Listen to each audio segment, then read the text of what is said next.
Waste Bengal ये सिर्फ एक स्टेट नहीं, ये है पावर का बैटलफील्ड। यहाँ इलेक्शन सिर्फ वोट से नहीं, नैरेटिव, सिस्टम और इन्फ्लुएंस से जीता जाता है। 2026 में एक तरफ ममता बनर्जी का ग्रास रूट एम्पायर और दूसरी तरफ नरेंद्र मोदी और अमित शाह का पॉलिटिकल मशीन। पर असली सवाल, कौन सिस्टम को बेटर यूज करेगा? हेलो फ्रेंड्स, मैं हूँ मनोज सिंह और आप देख रहे हैं मनोज सिंह डिकोड, जहाँ पावर और पॉलिसी समझाई नहीं जाती, स्ट्रैटेजिकली डिकोड किया जाता है।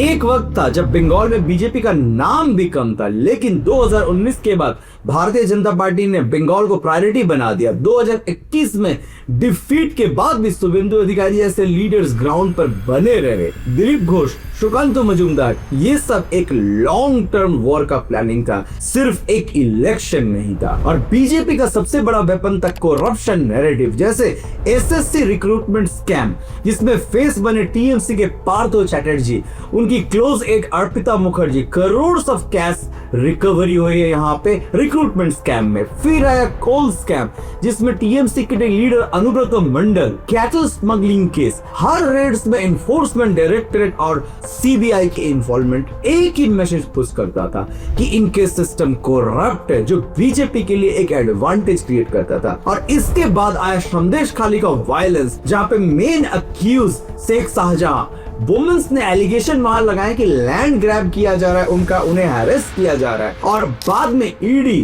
पर भी अटैक हुई वहां पे। फिर आया आरजे कौर का हिस्टोरिक केस, एक यंग डॉक्टर, उनके साथ मर्डर किया गया। इस इशू को बीजेपी ने एग्रेसिवली रेज किया। नरेंद्र मोदी ने भी रैलीज में डायरेक्टली इस टॉपिक पे अटैक किया। फिर एक super emotional master stroke BJP ने दिया। आरजी कौर के विक्टिम की मदर को पॉलिटिकल स्पेस दिया गया और एमएलए की टिकट दी गई। अब इलेक्शन से पॉलिटिक्स नहीं रहा, एक इमोशन बन गया। नेक्स्ट टूल आया पावर ऑफ दिल्ली, जिसमें अमित शाह का डायरेक्ट इन्वॉल्वमेंट रहा, जिसमें उन्होंने एजेंसीज जैसे ईडी और सीबीआई को यूज किया। मल्टीपल लीडर्स और एडमिनिस्ट्रेटिव ऑफिसर्स के घर में रेड करवाई, और इन सब के बाद टीएमसी बोलता है ये पॉलिटिकल वेंडेटा है, जहां बीजेपी बोलती है लॉ इक्वल है और ये एक कॉमन लीगल प्रोसेस है। पर ग्राउंड रियलिटी क्या? फियर और फेस से एक पॉलिटिकल शिफ्ट करवाना। बीजेपी का नेक्स्ट नैरेटिव था बांग्लादेशी इन्फिल्ट्रेशन।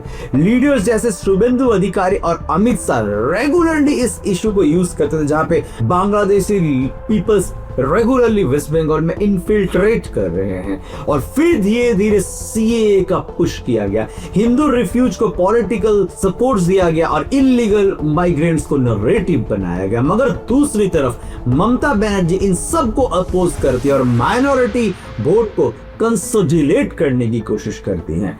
साथ ही पूरा scenario social media, WhatsApp group और टारगेटेड कैंपेन्स में भी दौड़ने लगे। नरेंद्र मोदी के नेशनल ब्रांड को और लोकल इन्फ्लुएंस को व्हाट्सएप और मीम्स पे यूज किया गया। हर वोटर के फोन में नैरेटिव पुश होने लगा। बीजेपी ने बंगाल में क्या सीखा कि कैंडिडेट ही किंग है, कैंडिडेट्स ही किंग है, तो टीएमसी के लीडर्स को तोड़ना स्टार्ट किया। बड़ी एग्जांपल है शुभेंदु अधिकारी। वंस अपॉन ए टाइम ये ममता बनर्जी के बहुत क्लोज थे, लेकिन लेटर ऑन तोड़ के बीजेपी में गए। मल्टीपल डिस्ट्रिक्ट लेवल लीडर्स भी शिफ्ट हुए।